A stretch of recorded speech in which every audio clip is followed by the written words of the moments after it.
తాకట్లో ఉన్న మీ బంగారాన్ని విడిపించి ఆ రోజు ఆన్లైన్ రేటుకి కొంటాం. Sharma gold company.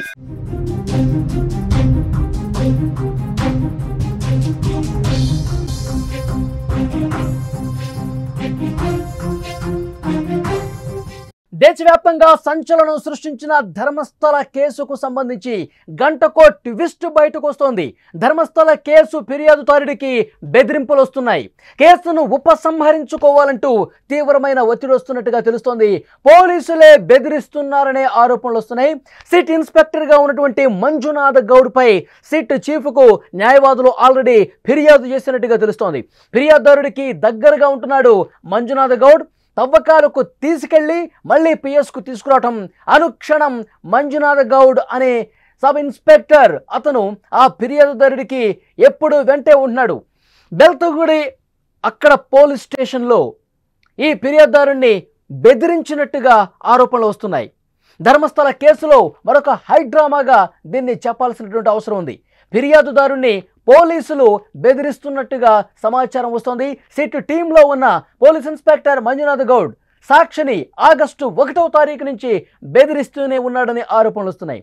కేసును ఉపసంహరించుకోవాలంటే లేకపోతే గనక నీకు చావే గతి అంటూ దారుణంగా ఫిర్యాదుదారుణ్ణి బెదిరించినట్టుగా ఇన్ఫర్మేషన్ వస్తోంది. ఈ మేరకు సిట్ చీఫ్కు న్యాయవాదుల బృందం కంప్లైంట్ కూడా చేశారు. సిట్ టీం నుంచి అతన్ని తప్పించాలి, లేకపోతే పరిస్థితులు చేయదాటిపోతే ఫిర్యాదుదారుడు ఆ బెదిరింపులకు లొంగిపోతే మళ్ళీ కథ మొదటికొచ్చే ప్రమాదం ఉందని చెప్పి న్యాయవాదులు కంప్లైంట్ చేసిన పరిస్థితుంది. తవ్వకాలు జరుగుతున్నటువంటి టైంలో ఈ విధంగా జరగటం అనేది ఆలోచించాల్సినటువంటి విషయం. దీని మీద ఇన్వెస్టిగేట్ చేయాల్సినటువంటి అవసరం ఉందని చెప్పి చెప్తా ఉన్నారు. ఇదే విషయానికి సంబంధించి అక్కడ లేటెస్ట్గా ఎలాంటి డెవలప్మెంట్స్ ఉన్నాయి, అక్కడ తవ్వకాలు జరుగుతున్నటువంటి నేత్రావతి నది ఒడ్డు నుంచి మా ప్రతినిధి విజయ్ లైవ్లో సమాచారం అందించడానికి సిద్ధంగా ఉన్నారు. విజయ్, ఏంటి తాజా పరిస్థితి? ఎస్ఐ మంజునాథ్ గౌడ్ నుంచి గంట క్రితం నుంచే తీవ్రమైనటువంటి ఆరోపణలు వస్తున్నాయి. ప్రతి విషయంలో కూడా అతని పేరు బయటకు వస్తూ ఉంది. ఎలాంటి ఆయన బెదిరించడం జరిగింది, అక్కడ న్యాయవాదులు ఏం చెప్తా ఉన్నారు, సిట్ అధికారులు ఈ విషయం మీద మంజునాథ్ గౌడ్కు సంబంధించిన విషయం మీద ఏమన్నా రెస్పాండ్ అవుతూ ఉన్నారా? వాళ్ళని ప్రస్తుతం ఇక్కడ ఉన్నటువంటి లేటెస్ట్ సిచ్యువేషన్ మీకు లైవ్ లో చూపించే ప్రయత్నం చేస్తాను. ఆ తర్వాత మేజర్ డెవలప్మెంట్ గురించి మీకు డీటెయిల్ గా ఎక్స్ప్లెయిన్ చేసే ప్రయత్నం చేస్తాను. ప్రజెంట్ అయితే 9వ స్పాట్ దగ్గర తవ్వకాలు జరుగుతున్నాయి. కొద్దిసేపటి కిందటే నేరుగా లోపలికి జేసీబీ వెళ్ళడం జరిగింది. సో మీడియాని అక్కడి నుంచి కొంత దూరంగా పోలీసులందరూ కూడా పంపించేశారు. సో మీడియా అంతా కూడా ఇటువైపుగా అక్కడ లోపలికి జేసీబీ లోపలికి వెళ్తున్నటువంటి దృశ్యాలని కవరేజ్ చేస్తుంది. సో ఎక్కడంతా రోడ్ అంతా కూడా బ్లాక్ అయినటువంటి సిచ్యువేషన్ అయితే ప్రజెంట్ కనిపిస్తుంది. సో జేసీబీ లోపలికి వెళ్ళింది.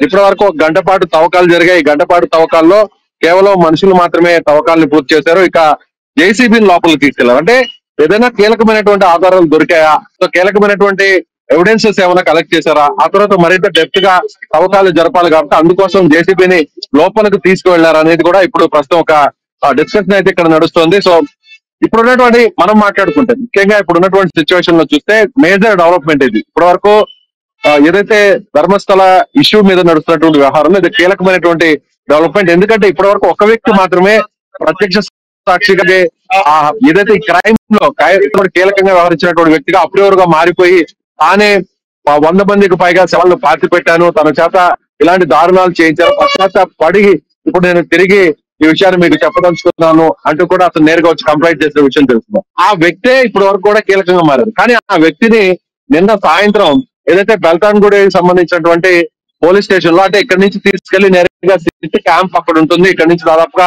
12 కిలోమీటర్ల దూరంలో ఉన్న క్యాంప్ లో, ఆ క్యాంప్ లో ఆ అప్రూవర్ ని ఎవరైతే కీలకమైన వ్యక్తి పారిశుద్ధ కార్మికుడిని అక్కడే ఉంచుతున్నారు. అయితే అక్కడ ఉంచినటువంటి నేపథ్యంలో మంజునాథ గౌడ్ అనేటువంటి ఒక ఎస్ఐ, ఇతను ఎస్ఐటి టీమ్ కి సిట్ టీమ్ కి కూడా అంటే ఎస్కార్ట్ గా ఉన్నాడు.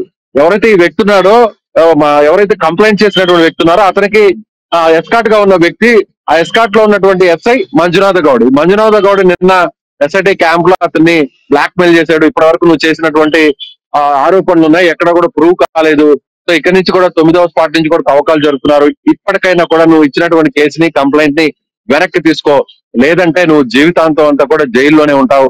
సో ఈ విషయాన్ని ఒప్పుకో, నేను చెప్పిందంతా కూడా తప్పే, కాబట్టి ఇప్పటివరకు చేసినటువంటి తవ్వకాలు చాలు, ఇక మీదట తవ్వకాలు జరపాల్సిన అవసరం లేదు అనేటువంటి విషయాన్ని నువ్వు నేరుగా సిట్కి చెప్పు అంటూ కూడా ఆయన ఒక మొబైల్ తో అతని దగ్గర ఒక వాయిస్ ని కూడా రికార్డ్ చేసినట్టుగా మనకి సమాచారం ఉంటుంది. వాళ్ళు అంటే నిన్న అతను ఉంచినటువంటి గదిలోకి వెళ్లి ఈ ఎస్ఐ మంజునాథ గౌడ్ అనే ఇతను మంగళూరులో పనిచేస్తుంటాడు. మంగళూరులో ఒక పోలీస్ స్టేషన్ లో పనిచేస్తుంటాడు. అతన్ని ఎస్కార్ట్ గా ఎస్ఐటి టీమ్ లోకి తీసుకొచ్చారు.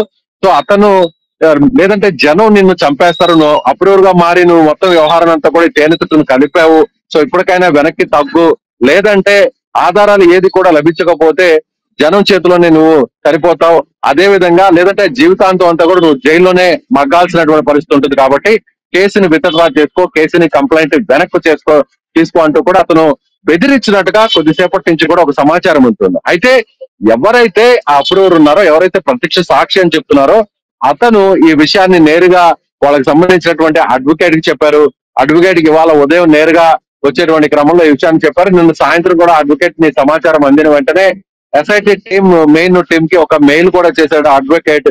అలా ఇలా తనకు సంబంధించినటువంటి క్లయింట్ ఎవరైతే అప్రూవర్ గా ఉండి కేసులో కీలకమైనటువంటి వ్యక్తిగా ఉన్నటువంటి పారిశుద్ధ్య కార్మికుడిని అక్కడ ఉన్నటువంటి ఎస్ఐ మంజునాథ గౌడ్ అనేటువంటి ఒక వ్యక్తి ఈ విధంగా బెదిరిస్తున్నాడు, కేసుని వెనక్కి తీసుకోవాలి, అప్రూవర్ గా మారినటువంటి వ్యక్తిని కావాలని ఒత్తిడి తీసుకొచ్చి అతన్ని దగ్గర నుంచి కూడా ఒక స్టేట్మెంట్ రికార్డ్ చేసుకున్నట్టుగా ఒక సెల్ ఫోన్ లో ఒక వీడియో కూడా షూట్ చేశాడు స్వయంగా అనేటువంటి విషయాన్ని నేరుగా మెయిల్ చేశారు. మెయిల్ చేసిన తర్వాత ఇప్పుడు సిట్ అధికారులు నిన్నటి వరకు కూడా అతనికి ఎస్కార్ట్ గా ఉన్నటువంటి మంజునాథ గౌడ్ని ఇవాళ ఇన్వెస్టిగేషన్ కావచ్చు, ఇవాళ తవ్వకాలకి అతన్ని దూరంగా ఉంచారు. ప్రస్తుతం అతన్ని అదుపులోకి తీసుకున్నారు. సిట్ టీం కూడా అదుపులోకి తీసుకొని విచారణ చేస్తున్నారు. ఎందుకు ఇలా చెప్పావు, ఎందుకు ఇలా బ్లాక్ మెయిల్ చేసావు, ఎందుకు ఇలా ఆ వ్యక్తిని బెదిరించడానికి కారణాలు ఏంటి, దీని వెనక ఎవరున్నారు అనేటువంటి ఒక ఊపిరి లాగేటువంటి ప్రయత్నం అయితే ఇప్పుడు ఎస్ఐటి టీం చేస్తుందని చెప్పాలి. ఇప్పటి వరకు ఈ కేసులో ఈ ఎంటైర్ ఎపిసోడ్ లో ఈ సంచలనమైనటువంటి ధర్మస్థల కేసులో ఈ 100 శవాలకు సంబంధించినటువంటి పార్టీ పెట్టినటువంటి కేసులో ఒక వ్యక్తి ఎవిడెన్స్ గా ఉంటారు అని అందరూ భావించారు. ఎవరైతే క్రైమ్ లో ఒక వన్ ఆఫ్ ది మెంబర్ గా, అంటే హత్య చేసి అత్యాచారం చేసినటువంటి మృతదేహాలని ఇతని చేతికి అప్పచెప్తే ఇతను స్వయంగా పాతి పెట్టాడు అనేది కూడా ఇప్పటి వరకు కూడా అతను చెప్తున్నటువంటి మాటలు. అయితే ఆ వ్యక్తిని ఇప్పుడు ఎస్ఐ మంజునాథ గౌడ్ ఎందుకు బెదిరించాల్సినటువంటి పరిస్థితి వచ్చింది, అతని వెనక ఎవరున్నారు, అతను ఏ మేరకు ఒత్తిడి తీసుకొచ్చేటువంటి ప్రయత్నం చేశారు అనేటువంటి కోణంలో ఇప్పుడు ఎస్ఐటి టీం ఇన్వెస్టిగేషన్ స్టార్ట్ చేసింది. ఇప్పటి వరకు కూడా ఈ ఒక్క వ్యక్తి మాత్రమే. ఇప్పుడు ఆ ఫిర్యాదుదారుడు ఏదైతే చెప్తున్నాడో 100కు పైగా మహిళల శవాల్ని నేను పూడ్చిపెట్టాను, నా చేతులతోనే పూడ్చిపెట్టానని చెప్పి అతను పోలీసులకు కంప్లైంట్ ఇచ్చాడు. అందుకు సిట్ ఏర్పాటైంది. ఇప్పుడు తవ్వకాలు జరుగుతున్నాయి. అయితే పూడ్చిపెట్టే సమయంలో ఈ ఫిర్యాదుదారుడితో పాటు, ఈ సాక్షితో పాటు ఇంకొంతమంది వ్యక్తులు కూడా సహకరించారు. పూడ్చిపెట్టే సమయంలో ఇది ఒకళ్ళు చేసింది కాదు, అతనికి సహకరించిన వ్యక్తి ఇంకొకళ్ళు ఉన్నారు. రిటైర్డ్ పోలీసు ఆఫీసర్ ప్రమేయం ఉంది. 1995 నుంచి 2014 వరకు ఆ పరిధిలో, ధర్మస్థల పరిధిలో ఒక పోలీసు అధికారి ఇతనికి సహకరించాడని కూడా ఇన్ఫర్మేషన్ వస్తుంది. దాని మీద ఏమన్నా కూపీలాగుతున్నారా? ఎస్, ఆ విషయంలో కూడా సపరేట్ గా ఒక ఇన్వెస్టిగేషన్ చేస్తున్నారు. ఇతను ఇచ్చినటువంటి కంప్లైంట్ లో కూడా చాలా స్పష్టంగా ఆ విషయాన్ని పొందుపరిచినట్టుగా తెలుస్తోంది. ఆ ఇచ్చినటువంటి కంప్లైంట్ లో కూడా తనకు ఒక పోలీస్ అధికారు ఇలా ఈ మృతదేహాలన్నింటినీ కూడా పూడ్చిపెట్టడానికి ఒక అధికారి నాకు సహకరించాడు. ఆ అధికారి కూడా గతంలో ధర్మస్థలంలో పనిచేసినటువంటి రిటైర్డ్ పోలీస్ ఆఫీసర్ అనేటువంటి ఇన్ఫర్మేషన్ కూడా ఇచ్చారు. సో అతను ఎవరు అనేటువంటి ఆ క్లారిటీ కూడా తీసుకునేటువంటి ప్రయత్నం ఎస్ఐటి టీం చేస్తుంది. అందులో భాగంగా గతంలో, అంటే ఇప్పుడైతే ఇక్కడ పోలీస్ స్టేషన్ ని ప్రత్యేకంగా ధర్మస్థలంలో ఒక పోలీస్ స్టేషన్ ని ఏర్పాటు చేశారు, కానీ గతంలో మాత్రం వేతాన్గఢ్ సంబంధించినటువంటి ఆ పోలీస్ స్టేషన్ పరిధిలోనే ధర్మస్థల్లో ఒక అవుట్ పోస్ట్ మాత్రమే ఉండేది. అవుట్ పోస్ట్ లో కొంతమంది టీం తో పాటు ఒక పోలీస్ ఆఫీసర్ కూడా ఆ స్థాయి వ్యక్తితో ఇక్కడ బందోబస్తు నిర్వహిస్తున్నటువంటి పరిస్థితి, ఆ అవుట్ పోస్ట్ కార్యకలాపాలు కొనసాగించేటువంటి పరిస్థితి. అయితే ఇప్పుడు ఆ అవుట్ పోస్ట్ లో పనిచేసినటువంటి వ్యక్తులు ఎవరు, సో టీమ్ మెంబర్స్ తో పాటుగా అక్కడ ఉన్నటువంటి ఆఫీసర్స్ ఎవరు అనేటువంటి డేటానంతా కూడా కలెక్ట్ చేస్తుంది ఎస్ఐటి టీం. అందులో ఉన్నటువంటి రిటైర్డ్ ఆఫీసర్స్ పేర్లు, అలాగే వాళ్ళకి ఇప్పుడు ఆరోపణలు ఎదుర్కొంటున్నటువంటి వ్యక్తులకి ఏమన్నా లింక్ ఉందా. సో ఇప్పుడు ప్రస్తుతం అంతా కూడా ఇతనికి ఎవరైతే ఇప్పుడు కంప్లైంట్ చేశాడో, కంప్లైంట్ చేసినటువంటి వ్యక్తి ఎవరైతే ఉన్నారో అతనికి ఈ ఆఫీసర్ కు ఉన్నటువంటి ఆ సంబంధాలు ఏంటి అనేటువంటి ఆ డేటాను కూడా ఒకసారి తీసేటువంటి ప్రయత్నం చేస్తున్నారు. ఇప్పుడు మొత్తం రికార్డ్స్ అంతా కూడా వెరిఫై చేస్తున్నటువంటి పరిస్థితి. ఈ రోజు డెవలప్మెంట్ మళ్ళీ ఒకటి, నిన్న సాయంత్రం ఎస్ఐటి టీం క్యాంప్ ఉన్నటువంటి ఆ క్యాంప్ లో నిన్నటి నుంచి ఇక్కడికి తీసుకెళ్లినటువంటి ఎవరైతే అప్రూవర్ ఉన్నారో అతన్ని నేరుగా మాట్లాడించడం జరిగింది. ఒక ఎస్ఐ, అక్కడ ఎస్కార్ట్ గా ఉన్నటువంటి ఒక ఎస్ఐ అతన్ని బెదిరించాడు, కేసు వాపస్ తీసుకోవాలి అంటూ కూడా అతని మీద ఒత్తిడి తీసుకొచ్చి అతను వాయిస్ ను కూడా ఒక మొబైల్ లో రికార్డ్ చేసాడు అనేటువంటి ఒక ఇన్ఫర్మేషన్. ఆ విషయాన్ని ఎవరైతే అప్రూవర్, ఎవరైతే ఈ క్రైమ్ లో పార్టిసిపేట్ అంటే క్రైమ్ లో నేరుగా పార్టిసిపేట్ చేయకపోయినా కూడా ఆ డెడ్ బాడీస్ ని పాతి పెట్టినటువంటి వ్యక్తిగా చెప్తున్నటువంటి విషయాన్ని, అసలు ఈ విషయాన్ని అంతా కూడా తెరలేపినటువంటి వ్యక్తే ఆ వ్యక్తికి సంబంధించినటువంటి అడ్వకేట్ నేరుగా ఎస్ఐటి టీం కి మెయిల్ చేశారు. సో ఆ ఎస్ఐ మంజునాథ గౌడ్ని కూడా అదుపులోకి తీసుకుని ఎస్ఐటి టీం ఇప్పుడు విచారణ చేస్తుంది. మరొక డెవలప్మెంట్ ఏంటంటే ఇతరుతో పాటు మరొక వ్యక్తి కూడా పాతి పెట్టినట్టు సహకరించాడు.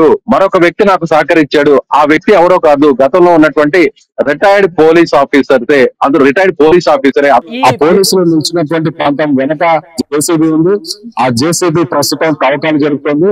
సరిగ్గా మధ్యాహ్నం 12 గంటల నుంచి తవ్వకాలు ప్రారంభమై 9వ నెంబర్ స్పాట్ లో తవ్వకాలు అయితే ప్రారంభమైనట్టుగా తెలుస్తుంది. సో ఇప్పటి వరకు అయితే లోపల ఏదైనా ఎవిడెన్సెస్ దొరికాయనేటువంటి సమాచారం అయితే ప్రస్తుతానికి రాలేదు. లోపలికి వెళ్ళినటువంటి అధికారులు కానీ ఫోరెన్సిక్ డిపార్ట్మెంట్ కానీ ఎవరు కూడా ఇప్పటి వరకు అయితే బయటకు రాలేదు. పూర్తి స్థాయిలో తవ్వకాలు జరుగుతున్నారు కాబట్టి మరో కొద్దిసేపట్లోనే 9వ నెంబర్ స్పాట్ కి సంబంధించినటువంటి అప్డేట్ కూడా బయటకు వచ్చేటువంటి అవకాశం ఉంది. వాలి 9వ నెంబర్ స్పాట్ లో ప్రస్తుతం తవ్వకాలు జరుగుతున్నాయి. చాలా క్లియర్ గా మరి ఒక గంటలో ఇన్ఫర్మేషన్ వచ్చే అవకాశం కనిపిస్తుంది. 9వ నెంబర్ స్పాట్ లోనే చాలా కీలకమైనటువంటి ఆధారాలు, మానవుల అస్థి పంజరాలకు సంబంధించిన అవశేషాలు బయట పడవచ్చు అని చెప్పి అతను చెప్తా ఉన్నాడు. 9వ నెంబర్ స్పాట్ను అత్యంత కీలకమైనటువంటి స్పాట్గా అతను చెప్తున్నటువంటి పరిస్థితి కనిపిస్తుంది. ఎస్ విజయ్, నా వాయిస్ ఇప్పుడు క్లియర్గా వినిపిస్తుందా మీకు? విజయ్, జూలై 3వ తారీఖు అతను కంప్లైంట్ చేశాడు. నా చేతులతోనే కొన్ని శవాలని ఇక్కడ పాతి పెట్టానని. అప్పటి నుంచి అతనికి బెదిరింపులు రాలేదు. ఈరోజు ఆగస్టు 2వ తారీఖు ఇప్పుడు బెదిరింపులు రావటం అంటే దాదాపు నెల రోజులు కావస్తుంది అతను కంప్లైంట్ ఇచ్చి. కానీ ఇప్పుడు రావటం వెనక ఏ విధంగా చూడాలి? 9వ నెంబర్ అత్యంత కీలకం అని చెప్తున్నారు కాబట్టే ఇప్పుడు బెదిరింపులు వచ్చినాయని భావించాలా? ఇప్పుడు ఇన్ని రోజులుగా సరిగ్గా జూలై 3వ తారీఖున వ్యక్తి కంప్లైంట్ చేశాడు. ఇప్పుడు ప్రజెంట్ డేట్ ఆగస్టు 2, అంటే నెల రోజులు పూర్తవుతుంది. నెల రోజుల తర్వాత అతని మీద ఎందుకు బెదిరింపులు వస్తున్నాయి అంటే ఇప్పుడు జరుగుతున్నటువంటి తవ్వకాలు చాలా కీలకం. ఇప్పటి వరకు జరిగినటువంటి తవ్వకాలన్నీ కూడా ఆ స్పాట్స్ అన్ని కూడా నది ఒడ్డున ఉన్నటువంటి స్పాట్స్. సో ఇవి అక్కడ మృతదేహాలు ఏవి కూడా లభించలేదు. అందులో కూడా 20 ఏళ్లకు ముందు జరిగినటువంటి సంఘటనలే, ఆ 20 ఏళ్లకు ముందు పాతి పెట్టినటువంటి మృతదేహాలన్నీ కూడా అక్కడ ఉన్నాయి. అంటే ఈ ప్రాంతం నుంచి నదిలో ఎగువ ప్రాంతం నుంచి పరివాహక ప్రాంతం నుంచి ఒక్క వర్షాకాలం సమయంలో పెద్ద ఎత్తున వరద ఉధృతి వస్తుంది. అలాంటి సమయంలో నదికి ఒడ్డు ఉన్నటువంటి ఆ భాగం అంతా కూడా, ఆ భూభాగం అంతా కూడా కోతకు గురై దాదాపుగా 10 అడుగుల వరకు కూడా కొట్టుకుపోయేటువంటి అవకాశం ఉంటుంది. అలా పాతి పెట్టినటువంటి మృతదేహాలు ఏమైనా కొట్టుకుపోయి ఉండొచ్చు.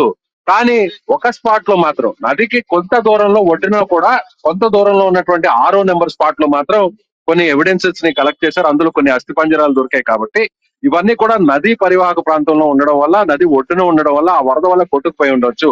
కానీ ఇవాళ జరుపుతున్నటువంటి ఈ తవ్వకాలు, ఇది స్పాట్ నెంబర్ 9. స్పాట్ నెంబర్ 9 మాత్రం అందుకు భిన్నంగా ఉంటుంది. మీరు ఒకసారి విజువల్ లో కూడా మీరు లైవ్ లో గమనిస్తే ఇది రోడ్డుకు పక్కన మాత్రమే ఈ స్పాట్ ఉంటుంది. సో ఎక్కడ కూడా ఇది నదికి సంబంధించినటువంటి ఆ ప్రాంతంలో లేదు. చాలా స్పష్టంగా ప్రధాన రహదారికి పక్కనే ఉంటుంది. ప్రస్తుతం మీరు చూస్తున్నటువంటి ఈ రోడ్డు అంతా కూడా మంగళూరు నుంచి ధర్మస్థలకు వెళ్తున్నటువంటి ప్రధాన రహదారి. ఇక్కడి నుంచి ధర్మస్థల ఆలయం కేవలం 2 కిలోమీటర్లు మాత్రమే దూరం.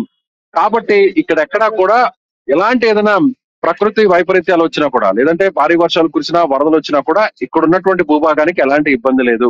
ఒకవేళ అతను చెప్పినట్టుగా నిజంగానే డెడ్ బాడీస్ ని ఇక్కడ కానీ బరియల్ చేసి ఉంటే, ఇక్కడే కానీ ఖననం చేసి ఇక్కడే కానీ పాతి పెట్టి ఉంటే మాత్రం ఖచ్చితంగా వాటి ఆనవాళ్లకు మాత్రం బయటపడే అవకాశం ఉంది. అదే విధంగా ఎవరు కూడా సంచరించేటువంటి అవకాశం లేదు. చాలా స్పష్టంగా దట్టంగా అడవులన్నీ కూడా ఉన్నాయి కాబట్టి ఎవరు కూడా లోపలికి వెళ్ళేటువంటి అవకాశం లేదు. కాబట్టి అతను చెప్పినట్టుగా నిజంగానే ఒకవేళ అదే జరిగి ఉంటే, సో 100ల సంఖ్యలో 100కు పైగా మృతదేహాలను పాతి పెట్టి ఉంటే, ఆ పాతి పెట్టినటువంటి మృతదేహాలని కూడా ఎక్కువ సంఖ్యలో ఇక్కడే ఉన్నాయనేటువంటి విషయాన్ని కూడా అతను చెప్పడం జరిగింది. కాబట్టి ఇవాళ దొరికేటువంటి ఎవిడెన్సెస్ బట్టే ఈ కేసు అంతా కూడా పూర్తి స్థాయిలో టర్న్ అయ్యే అవకాశం ఉంది. సో ఈ తవ్వకాలని జరపకుండా ఉండడం కోసమే అతన్ని అప్రూవర్ గా ఎవరైతే క్రైమ్ లో కీలకంగా ఉన్నటువంటి వ్యక్తిగా భావిస్తున్నటువంటి శానిటేషన్ ఎంప్లాయ్ ఉన్నారో అతని మీద ఒత్తిడి తీసుకొచ్చారు అనేది కూడా ఇప్పుడు చాలా స్పష్టంగా అర్థమవుతుంది. కానీ అతనికి సంబంధించినటువంటి అడ్వకేట్ కు ఆ విషయాలు చెప్పడంతో అడ్వకేట్ నేరుగా ఎస్ఐటి టీం కు ఒక మెయిల్ కూడా చేసినటువంటి పరిస్థితి చాలా స్పష్టంగా కనిపిస్తుంది. కాబట్టి ఇవాళ జరిగేటువంటి ఆ తవ్వకాలు చాలా కీలకంగా మారబోతున్నాయి. మరికొన్ని నిమిషాల్లోనే ఆ తవ్వకాలకు సంబంధించినటువంటి అప్డేట్, అంటే ఎవరు ఏ అధికారి కూడా బయటకు రాలేదు. సో బయటకు వచ్చిన తర్వాత ఏదైనా అస్థి పంజరాలు కానీ ఏదైనా ఎముకలు లాంటివి దొరికాయనేది కూడా మనకి సమాచారం బయటకు వచ్చేటువంటి అవకాశం ఉంది వాళ్ళు. ఇన్ఫర్మేషన్ కోసం మళ్ళొక్కసారి మరికొద్దిసేపట్లోనే మిమ్మల్ని కాంటాక్ట్ అయ్యే ప్రయత్నం చేస్తాం. అది ధర్మస్థల నుంచి ప్రత్యక్ష ప్రసారం మీరు చూశారు. మా ప్రతినిధి విజయ్ అక్కడ పిన్ టు పిన్ ఇన్ఫర్మేషన్ మనకు అందించడం జరిగింది. ఇవాళ కీలకమైనటువంటి 2 డెవలప్మెంట్స్ మనకి చాలా స్పష్టంగా కనిపించాయి. ఒకటి, మంజునాథ్ గౌడ్, ఆ ఇన్స్పెక్టర్ ఎవరైతే ఆ ఫిర్యాదుదారుని సాక్షిని బెదిరించారో అతన్ని ఈ రోజు ధర్మస్థల తవ్వకాల దగ్గరికి తీసుకురాలేదు. అతను అదుపులోకి తీసుకున్నారు. ఎందుకు బెదిరించాల్సిన అవసరం వచ్చింది, నీ వెనకాల ఎవరున్నారు, ఎవరు బెదిరించమన్నారు అతన్ని అని చెప్పి చాలా క్లియర్గా ఇన్వెస్టిగేట్ చేస్తా ఉన్నారు. మంజునాథ గౌడ్ వెనక ఎవరున్నారో కూపీలు అవుతున్నటువంటి పరిస్థితి కనిపిస్తుంది. ఆ యాంగిల్లో దర్యాప్తు జరుగుతుంది.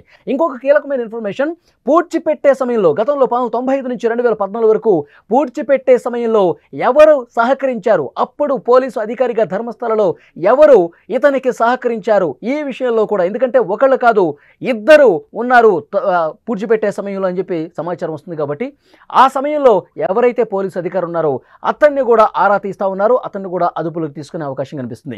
మరొక కీలకమైనటువంటి డెవలప్మెంట్, మరికొద్దిసేపట్లోనే 9వ స్పాట్లో తవ్వకాలకు సంబంధించి ఒక కీలకమైన ఇన్ఫర్మేషన్ రాబోతుంది. తవ్వకాలు స్టార్ట్ అయిపోయాయి. మరికొద్దిసేపట్లోనే 9వ స్పాట్లో ఏముంది, అక్కడ ఏమైనా అవశేషాలు బయటపడతాయా, అస్థిపంజరాలు బయటపడతాయా, ఇవన్నీ కూడా తెలిసే అవకాశం కనిపిస్తుంది. ఎవరైతే ఆ ఫిర్యాదుదారుడు ఉన్నాడో 9వ నెంబర్ స్పాట్ మీద చాలా గట్టి నమ్మకం పెట్టుకున్నాడు. ఈ స్పాట్లోనే నేను ఎక్కువగా మహిళలకు సంబంధించినటువంటి మృతదేహాలను పూడ్చి పెట్టానని చెప్పి చెప్తా ఉన్నాడు. 9వ స్పాట్ చాలా కీలకమని భావిస్తూ ఉన్నాడు. 1 గంటలోపే, 1 గంట సమయంలోనే అక్కడ ఏం దొరికాయనేది కూడా బయటకు వచ్చే అవకాశం కనిపిస్తోంది.